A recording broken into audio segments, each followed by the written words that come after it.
ఏంటది? రేపు దీపావళి పండుగ అన్నా. మహానుభావుడు పోతే మౌనం పాటించాలి గాని మందులు కాల్చకూడదు. నా దుఃఖం ఎవరికి సంతోషం కాకూడదు. రేపు పండగ జరగకూడదు.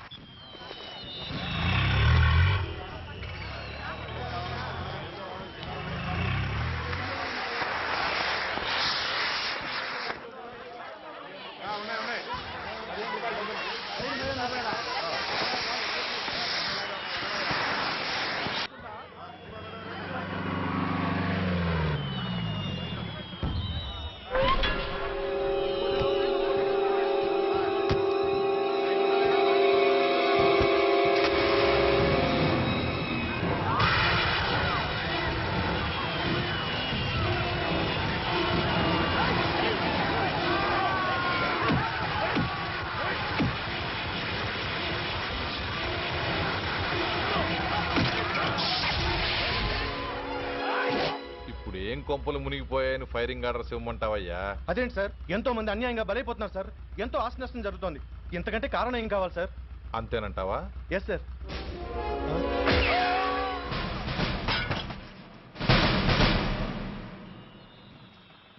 ఎంతమంది మామూలు జనం చస్తే ఒక ఎస్ఐ చావుకు సమానం అవుతుంది. ఇప్పుడు పెట్టొచ్చు కర్ఫ్యూ. బషీర్బాగ్ ఏరియాలో గత రాత్రి జరిగిన గొడవల్లో ఒక ఎస్ఐతో పాటు 20 మంది మరణించారు. కొన్ని వందల మంది గాయపడ్డారు. ఆస్తి నష్టం ₹1 కోటి వరకు ఉండొచ్చని అంచనా. గొడవలకు కారణం ఇంకా తెలియలేదు. ముందు జాగ్రత్త చర్యగా దీపావళి పండుగ నాడు బషీర్బాగ్ ఏరియా మొత్తం కర్ఫ్యూ విధించడమైనది.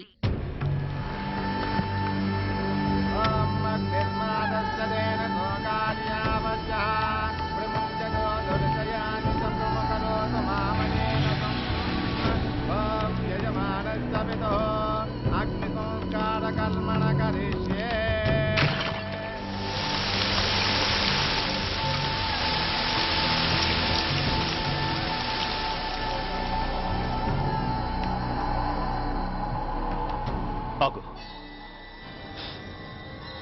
పెట్రోల్.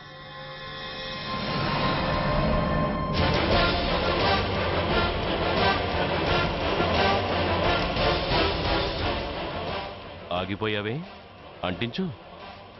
ఎవడ్రా నువ్వు?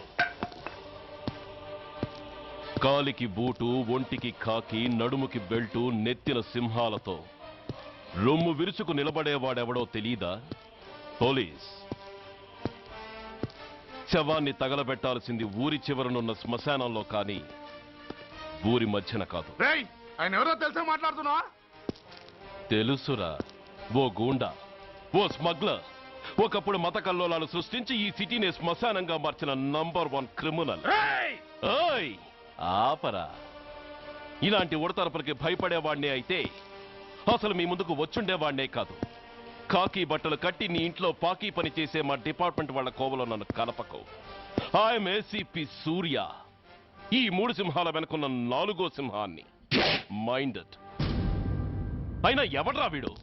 స్వతంత్ర సమర యోధుడా లేక తామరపత్రం అందుకున్న దేశభక్తుడా ఊరి మధ్యన తగలబెట్టడానికి?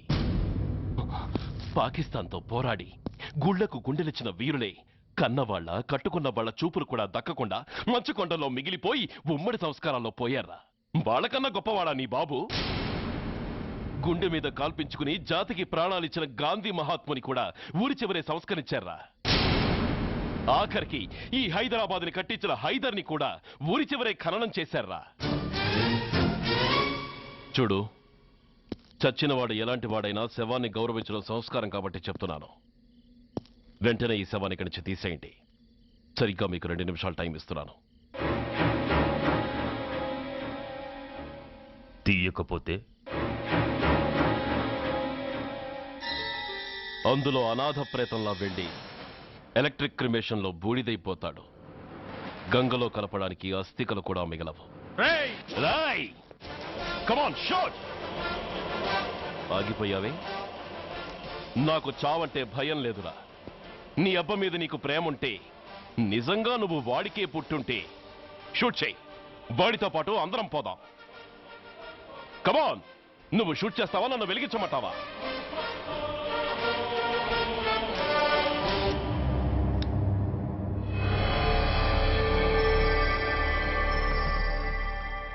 సార్, ఒక గూండా నగరం నడిబొడ్డును శ్మశానం చేసి తన తండ్రి శవాన్ని దహనం చేయడానికి సిద్ధపడ్డాడంటే దానికి కారణం వాడికండగా మన డిపార్ట్మెంట్లో కొందరు ఉండడమే. కొడుకు చదువు కోసమో, కూతురు పెళ్లి కోసమో, భార్య సోకుల కోసమో డబ్బుకు కక్కుర్తిపడే రాస్కెల్స్ ఈ డిపార్ట్మెంట్లో ఉన్నంత వరకు ఆ ధనరాజునే కాదు సార్, ఆఖరికి ముష్టివాణ్ణి కూడా మనం ఏం చేయలేము. What nonsense are you talking? ఈ డిపార్ట్మెంట్లో నువ్వు ఒక్కడే సిన్సియర్ అనుకుంటున్నావా? నీకంటే సిన్సియర్లు, నీకంటే గొప్పవాళ్ళు, చట్టం కోసం ప్రాణాలు ఇచ్చేవాళ్ళు చాలా మంది ఉండగా నువ్వు ఒక్కడే పెద్ద పోటీగాళ్ళ ఫీల్ అవుతున్నావంటే దట్ షోస్ యువర్ ఇమ్మెచ్యూరిటీ. ఇక్కడెవరూ లంచం తీసుకుని పనిచేయడం లేదు. ఎవరి కర్తవ్యం వాళ్ళు నిర్వహిస్తున్నారు. Mind it. సార్, అదే నిజమైతే దీపావళి రోజున నగరమంతా పండగ జరుపుకుంటుంటే బషీర్ బాగులో మాత్రం 144 సెక్షన్ ఎందుకు పెట్టాల్సి వచ్చిందో చెప్పగలరా సార్? రోడ్డు మీద లౌడ్ స్పీకర్ లౌడ్గా పెట్టిన న్యూసెన్స్ కేసు పెట్టే పోలీసులం ఆ ధనరాజు గాడు వాడు అబ్బ శవాన్ని బ్రిడ్జి మీద తగలబెడుతూ ఉంటే కళ్ళుండి కూడా గుడ్డివాళ్ళలా ఎందుకు ఉండాల్సి వచ్చిందో చెప్పగలరా? ఆ ధనరాజు గాడి ఫాదర్ని ట్రీట్ చేసిన 4 ఎమినెంట్ డాక్టర్స్ ఆ రోజు నుంచి కనిపించడం లేదు. వాళ్ళేమయ్యారో ఎవరైనా చెప్పగలరా? నిజంగా ఈ సిటీలో పోలీస్ డిపార్ట్మెంట్ మీద భయం అనేది ఉంటే పబ్లిక్ గా ఒక ఎస్ఐని చంపే ధైర్యం ఎవరికి వచ్చిందో, ఎలా వచ్చిందో చెప్పగలరా? చెప్పలేరు. నేను చెప్తాను. ఆ రౌడీ వెధవ తన తండ్రి చచ్చాడన్న కసితో ఎవరూ ఆనందంగా ఉండకూడదని, ఎవరూ పండగ జరుపుకోకూడదని శాడిజంతో రెచ్చిపోయి అల్లర్లు సృష్టిస్తే అతని కోరిక తీర్చడం కోసం మన డిపార్ట్మెంట్ లో ఉన్న వాడి చెంచాలు మీకు ఫోన్ చేస్తే కర్ఫ్యూ విధించాల్సి వచ్చింది. Mister Surya, you're crossing your limit. No, I'm telling the facts. Do you have any proofs? Proof నా దగ్గర లేదు కాబట్టే ఇంకా ఇక్కడ నిలబడి మాట్లాడుతున్నాను. లేకపోతే ఈ పాటికి వాడి చంకనాకుతున్న పోలీస్ ఆఫీసర్స్ ని మొండి మొలలతో నడి రోడ్డు మీద నడిపించావాణ్ణి. Sir, stop it mister Surya. మీరు ఛాలెంజ్లు చేసుకోవడానికి, అరుచుకోవడానికి ఇదేమైనా అసెంబ్లీ హాల్ అనుకుంటున్నారా? Mind your words. I'm sorry sir. అనవసరమైన విషయాలు చర్చించడానికి కాదు మిమ్మల్ని పిలిపించింది. Take your seats. Mister Venkat, ఈ కేసును అందరూ సీరియస్ గా తీసుకుని దర్యాప్తు జరిపించండి. Yes sir. Surya, sir. Unnecessary arguments మానేసి నీ దగ్గర సాక్ష్యాలు ఏమైనా ఉంటే వీరికి సహకరించు. Yes sir. The meeting is over. All of you may discuss.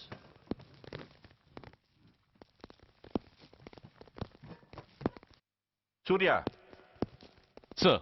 1 minute. Mister సూర్య, నీ ఫైల్ చూశాను. సర్వీసు 4 ఏళ్ళు, ట్రాన్స్ఫర్లు 16. That shows your sincerity. కాకపోతే నీకు కొంచెం ఆవేశం ఎక్కువ. మన ఆవేశం శత్రువు అలర్ట్ అవ్వడానికి అవకాశం ఇస్తుంది. కాబట్టి దాన్ని తగ్గించుకొని ఆలోచించి నిర్ణయాలు తీసుకో. Yes sir. నువ్వు ఈ సిటీలోకి ఎంటర్ కాగానే ఢీకొంది కారునో బస్సునో కాదు, ధనరాజుని. వాడు సామాన్యుడు కాడు. నిన్ను చంపడానికి తప్పకుండా ట్రై చేస్తాడు.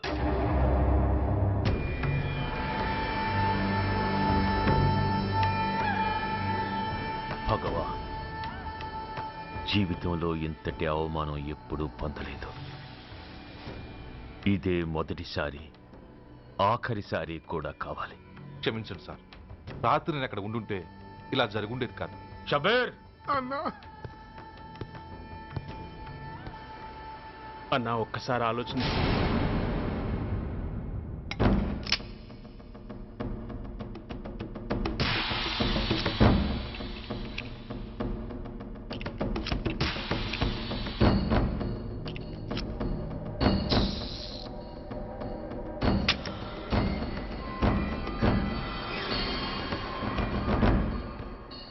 స్వామి, నా చేతిలో వాడి చావు రాసుంటే నన్ను బతికించు.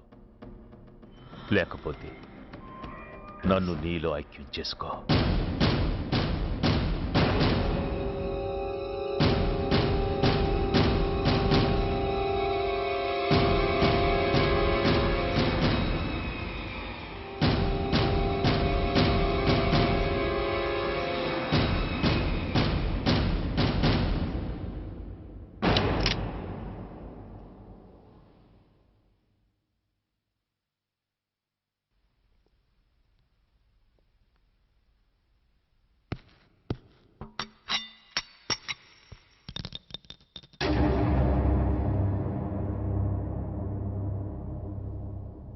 ఏంట్రా అవి?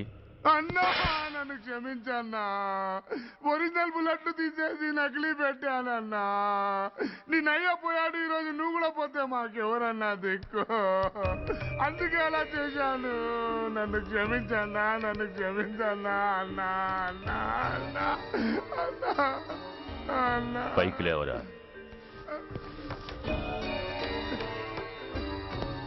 నిజంగా నేనంటే నీకు అంత ఇష్టం అరా? అది వేరే అడగాల అన్న. నువ్వంటే నాకు ప్రాణం అన్నా. నీకోసం నా ప్రాణం అని ఇస్తానన్నా. నువ్వు నాకు నచ్చావురా. గలే లజ్జ. అన్నా పర్వాలేదు రారా రా. అన్నా అన్నా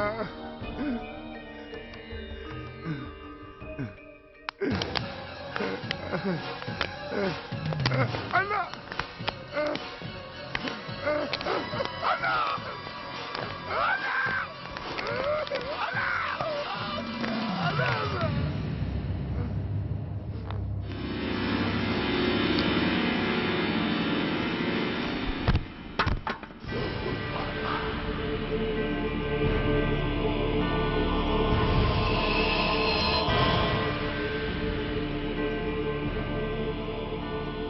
సారీ రా షబీర్, నీ మమకారమే నిన్ను మర్డర్ చేసింది. ప్రాణం కన్నా మాటకే విలువిచ్చే చోట బాసు మాట కన్నా ప్రాణాలకే విలువిచ్చావు. ప్రాణాలు పోగొట్టుకున్నావు. ఎనీవే, నన్ను బతికించి ఆ పోలీసోడికి చావిచ్చావు. థ్యాంక్స్.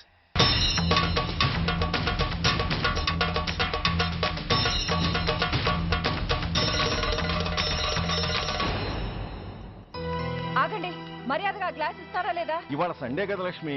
సండే కాబట్టి ఈవినింగ్ మాత్రం పర్మిషన్. పోనీ ఈవినింగ్ మానేస్తాను లేవే, ఇప్పుడు తీసుకొని. కుదరదు. అబ్బా నీ నసాపవే. ఏ లక్ష్మి, ఎవరు వస్తున్నారో చూడు.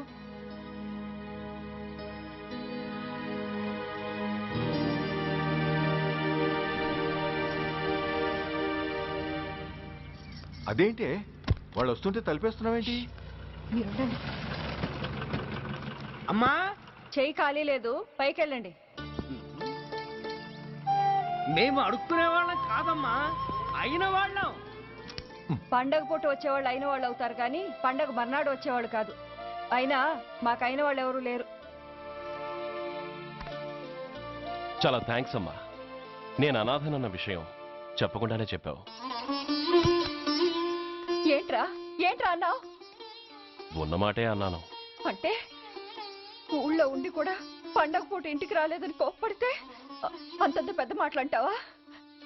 ఏ అమ్మకు ఆ మాత్రం తిట్టే అధికారం లేదా? ఈ మాట కోసమేనమ్మా అలిగినట్టు నటించాను. అయినా నువ్వుండగా నేను అనాథనలా అవుతానమ్మా. కరెక్ట్. నీలాంటి అమ్మ ఉన్నందుకే కదమ్మా మా అమ్మని వాళ్ళ అమ్మమ్మ ఇంటికి పంపించేసి నేను అన్నయ్యతో సెటిల్ అయిపోయాను. నోర్మోయ్, అబ్బో, వెధవ జోకులేసి మాట మార్చకండి. ఏరా అమ్మా, నిన్నెందుకు రాలేదు? ముందు ఆ విషయం చెప్పు. నిన్న నీ కొడుకు చాలా ఇంపార్టెంట్ పనిలో ఉన్నాడమ్మా. ఏంటో ఇంట్లో పండగ కన్నా అంత ఇంపార్టెంట్ పని. నీకోసం కళ్ళల్లో ఒత్తులు పెట్టు కూర్చున్న అమ్మ కంటే గొప్పదా పని? ఎస్, వాడు నిన్న చేసింది అంత గొప్ప పనే. అంతేకాదు, వాడు మాత్రమే చేయగలిగిన పని. Come on my boy, I'm proud of you. ఎంతకాలం ఈ ఊళ్ళో ఎవడు డ్యూటీలో చేరినా జాయినింగ్ రిపోర్ట్ కన్నా ముందు ఆ ధనరాజు గారికి రిపోర్ట్ చేసి వచ్చేవాడు. కానీ నువ్వు ఈ ఊళ్ళో కాలు పెట్టగానే వాడి కాలి కింద భూమి కదిలేలా చేశావు. శబాష్. చాలండి మీ పొగట్టులు, మీ దిష్టే తగిలేలా ఉంది. అబ్బే అన్నకు అలాంటి ప్రాబ్లం ఏమీ లేదమ్మా, పక్కన దిష్టి బొమ్మలనే ఉన్నాగా. సంతోషించాలే. వెళ్ళి కార్లో సామాన్లు తీసుకురా. అదేంట్రా, సామాన్లు తీసుకురమ్మంటే ఒకళ్ళ మొహాలు ఒకళ్ళు చూసుకుంటున్నారు, వెనకాల వస్తున్నాయా? అది కాదమ్మా, మాకు క్వార్టర్స్ ఇచ్చారు. చూసారా చూసారా, ఇన్నాళ్ళు ఊళ్ళు పట్టుకు తిరిగాడు. ఇక్కడికి ట్రాన్స్ఫర్ అయిందని తెలిసిన దగ్గర నుంచి ఎప్పుడొస్తాడని మనం ఎదురు చూస్తుంటే వెళ్ళి క్వార్టర్స్ లో దిగాడంట. ఏ అంత కాందైపోయిందా ఈ ఇల్లు? అమ్మా, పోలీసు ఉద్యోగం ఎలాంటిదో నీకు బాగా తెలుసు. ఏ టైంలో ఏ పిలుపు వస్తుందో తెలీదు. మీ ఇద్దరికి డిస్టర్బెన్స్ ఉండకూడదనే అలా చేశాను. అయినా మిమ్మల్ని చూడడానికి రోజు వస్తుంటాగా. రోజు వస్తానంటున్నాడు కదే. నిజంగా రోజు వస్తావా? నిజంగా వస్తానమ్మా. అమ్మా, పొయ్యి మీద ఏదో మాడుతున్నట్టుంది. అయ్యో, ఈయన గొడవలో పడి పొయ్యి మీద పెట్టిన పాయసం సంగతే మర్చిపోయాను. నువ్వు రారా. నన్ను వంటగదిలోకి రమ్మని. పైగా నా గొడవలో పడా. కొడుకొచ్చాడని ఆనందం ఒప్పుకోదుగా. పాయసంతో పాటు పెసర పొడుగులు పచ్చిమిరపకాయ బజ్జీలు కూడా చేస్తావా అమ్మా? చేస్తాను. జీవితాంతం మీకు చేసి పెడుతూనే ఉంటారా? అంతేగా మరి అమ్మల పని. చంపుతాను. అబ్బా, ఇలా చచ్చు జోకులు వేయకపోతే వాడికి పిల్లని చూసి పెళ్లి చేసి నువ్వు చేసుకోవచ్చుగా. పిచ్చి అమ్మ, చూసుకోవడాలు ఎప్పుడో అయిపోయాయి, ఇంకా చేసుకోవడాలే తరువాయి తమరి పెద్ద కొడుక్కి. నిజంగానా? ఎవరా అమ్మాయి? చెప్పను.